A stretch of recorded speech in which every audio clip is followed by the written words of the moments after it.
శ్రీవారి పట్టు వస్త్రం ముట్టుకుంటేనే పుణ్యం, మెడలో వేసుకుంటే శ్రీవారి కరుణ. జీవితంలో ఒక్కసారి దాన్ని ధరించడం భక్తులకు గొప్ప అదృష్టం. అలాంటి పవిత్రమైన వస్త్రం నిజానికి పట్టు కాదు, పాలిస్టర్ మాత్రమే అని బయటపడడం తెలుగు రాష్ట్రాల భక్తులకు షాక్ గురి చేసింది. ఈ మోసం ఎప్పటి నుంచి నడుస్తుందో, ఎలా వెలుగులోకి వచ్చిందో చూస్తే ఆశ్చర్యమే. తిరుమల క్షేత్రం భక్తి భావనకు, పవిత్రతకు నిలువుటద్దం. అక్కడ పీల్చే గాలి కూడా శ్రీవారి ఆశీర్వాదమేనని భావిస్తుంటారు భక్తి జనం. కలియుగ వైకుంఠం అని పిలువబడే తిరుమలలో గత కొంతకాలంగా వరుస స్కామ్లు బయటకొస్తున్నాయి. ముందు కల్తీ నెయ్యి వివాదం, ఆ తర్వాత పరకామణి నగదు దొంగతనం, ఇప్పుడు పట్టు వస్త్రాల అక్రమాలు. ఈ ఘటనలు భక్తులలో ఆందోళన పెంచుతున్నాయి.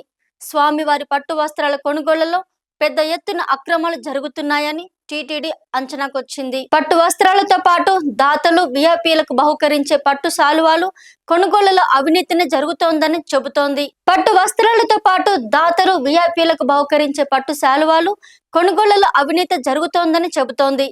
పట్టు పేరుతో పాలిస్టర్ వస్త్రాలను అంటగడుతూ సంవత్సరం కాదు, 2 సంవత్సరాలు కాదు, 2010 నుంచి ఈ దందా చేస్తున్నారని ఆరోపించింది.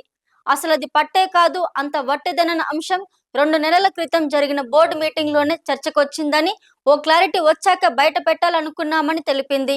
350-400 రూపాయలు విలువ చేసే ఒక్క పట్టు శాలువాని 1400 రూపాయలకు అమ్ముతున్నట్లు ప్రాథమికంగా నిర్ధారించింది.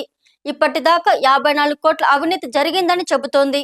విజిలెన్స్ నివేదిక ఆధారంగా కేసు దర్యాప్తుని ఏసీబీకి అప్పగించాలని టీటీడీ బోర్డు నిర్ణయించింది. గత సెప్టెంబర్లో టీటీడీ చైర్మన్ బిఆర్ నాయుడు కొనుగోలు చేసిన వస్త్రాలే ఈ స్కామ్ బయట రావడానికి కారణం. బిఆర్ నాయుడు టీటీడీ వస్త్రాలు సరఫరా చేస్తున్న ఏజెన్సీ ద్వారానే తన అవసరం మేరకు కొనుగోలు చేశారు. ఒక్కో వస్త్రాన్ని 350 రూపాయలకి కొన్నారు. దీంతో నాణ్యతపై అనుమానం రావడంతో సెప్టెంబర్ 16న జరిగిన పాలక మండలి సమావేశంలో ఈ అంశాన్ని చర్చించి నివేదిక ఇవ్వాలని విజిలెన్స్ ను ఆదేశించారు. విజిలెన్స్ అధికారులు తిరుమలలోని వైభోత్సవ మండపం, తిరుపతిలోని మార్కెటింగ్ విభాగం నుంచి ఒక్కో చోట 2 వస్త్రాల శాంపిల్స్ ను సేకరించారు. ఈ శాంపిల్స్ ను ధర్మవరం మరియు బెంగళూరులోని సెంట్రల్ సిల్క్ బోర్డుకు నాణ్యత పరీక్షల కోసం పంపారు. సెంట్రల్ సిల్క్ బోర్డు ఇచ్చిన శాంపిల్స్ రిపోర్ట్ టీటీడీ నిబంధనలు తీవ్రంగా అతిక్రమించినట్లు తేల్చింది. టెండర్ నియమాల ప్రకారం వస్త్రాలను స్వచ్ఛమైన మల్బర్ పట్టుతో నేయాలి. కనీసం 31.5 డెనియర్ నూలును ఉపయోగించాలి. ప్రతి శాలువాపై ఒకవైపు సంస్కృతంలో, మరోవైపు తెలుగులో ఓం నమో వెంకటేశాయ అని శంకు చక్రం, నామచిహ్నాలు ఉండాలి. ఇక శాలువా పరిమాణం, బరువు, బార్డర్ రూపకల్పనను కూడా టెండర్లో స్పెషల్ గా మెన్షన్ చేస్తారు. ఇప్పుడు నిబంధనలను విఆర్ఎస్ ఎక్స్పోర్ట్ సంస్థ గాలి కొదిలేసిందని టీటీడీ ప్రధాన ఆరోపణ. పట్టుకు బదులు పూర్తి పాలిస్టర్ తో వస్త్రాలను తయారు చేసి టీటీడీనే కాదు, భక్తులను మోసం చేస్తున్నారని బోర్డు మెంబర్స్ ఆగ్రహం వ్యక్తం చేస్తున్నారు. 2015 నుంచి 2025 వరకు దాదాపు 54 కోట్ల 95 లక్షల విలువైన వస్త్రాలను పంపిణీ చేసిన నగరి సమీపంలోని విఆర్ఎస్ ఎక్స్పోర్ట్స్, దాని అనుబంధ సంస్థలైన Tirumala fabric, VM Raja power loom యూనిట్లపై బోర్డు చర్యలు తీసుకుంది. తిరుపతిలోని మార్కెటింగ్ విభాగం నుంచి సేకరించిన శాంపిల్ వస్త్రాలకు Kanchipuram central silk board approval ఇవ్వడంపై కూడా టీడీపీ విజిలెన్స్ అనుమానం వచ్చింది. ల్యాబ్ లో అవకతవకలు జరిగి ఉంటాయని అనుమానంతో దానిపై కూడా దర్యాప్తు కొనసాగుతోంది. ఇటు డిప్యూటీ సీఎం పవన్ కళ్యాణ్ కూడా ఇష్యూపై సీరియస్ గా స్పందించారు. టీటీడీలో ఎన్ని అక్రమాలు జరుగుతున్నాయన్నారు.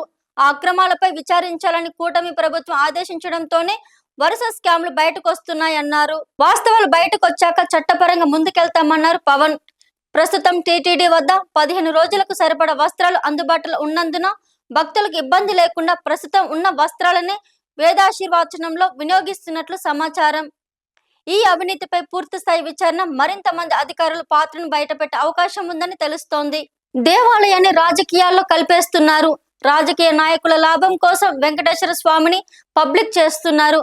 ఒక రాజకీయ పార్టీ గవర్నమెంట్ లోకి రావటం, దానికి ముందర రాజకీయ పార్టీ వారు ఏమేం తప్పులు చేశారో వారిని ఎలా నిందించాలి అని ఆలోచించి ఇలా దేవుడి పేరు పైన రాజకీయాలు చేస్తున్నారు. ఈ స్కామ్లు ఎంతవరకు నిజమో ఏంటో అనేది తెలియదు. కానీ పాత పార్టీ వారు ఉన్నప్పుడు స్కామ్ జరిగిందని ఇంకో పార్టీ వారు నిందించడం, ఇది ఆఖరికి ఎలా అయిపోయింది అంటే వెంకటేశ్వర స్వామి భక్తులకు చిరాకు పెట్టేటట్లు తయారయ్యింది. తిరుమలకు యావరేజ్ గా రోజుకి 50,000 నుంచి 1,00,000 మంది భక్తులు వస్తుంటారు. నిజంగా ఆ స్కామ్లు జరిగాయో లేదో తెలియదు. కానీ ఈ రాజకీయ నాయకులు ఆఖరికి వాళ్ళ రాజకీయ ప్రయోజనాల కోసం వెంకటేశ్వర స్వామిని బయట పెడుతున్నారు. ఉదాహరణకు అప్పుడు లడ్డు స్కామ్ జరిగిందని అన్నారు. కానీ ఇప్పటి వరకు మళ్ళీ ఎలాంటి అప్డేట్ ఇవ్వలేదు.